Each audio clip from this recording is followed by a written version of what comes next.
unang-una ay napakaswerte po ng pamilya ni Reyna dahil nga po insured na po si Reyna sa murang edad po niyang 16, wala na po siyang problemahin through financial.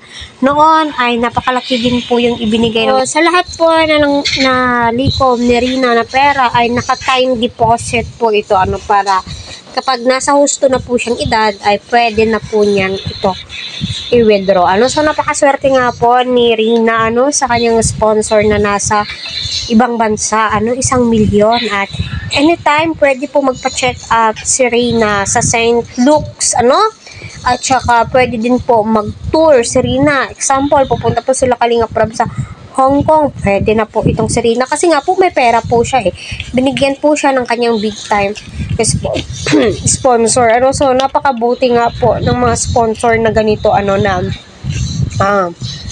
gumagasto po talaga sila alang-alang sa kanilang mga sinusuportahan, di ba? Kaya patuloy po nating suportahan ang Team Kalinga, huwag po natin skip ang kanilang ads.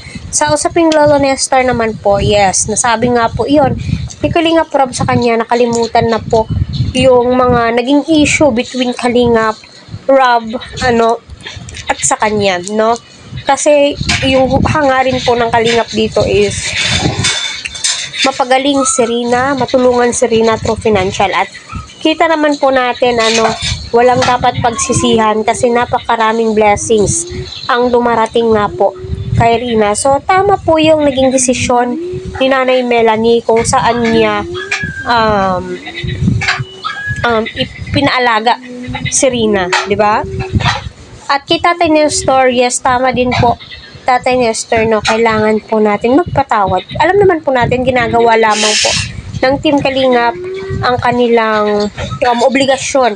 Although, hindi naman po nila obligasyon si Reyna. Pero alam naman po natin, Kalingap po sila pagtulong po talaga, yung hangarin po nila kay Reyna. Wala na pong iba, di ba? Kaya, masasabi mo po talagang napakabuti ni Kalingap Prab, di ba?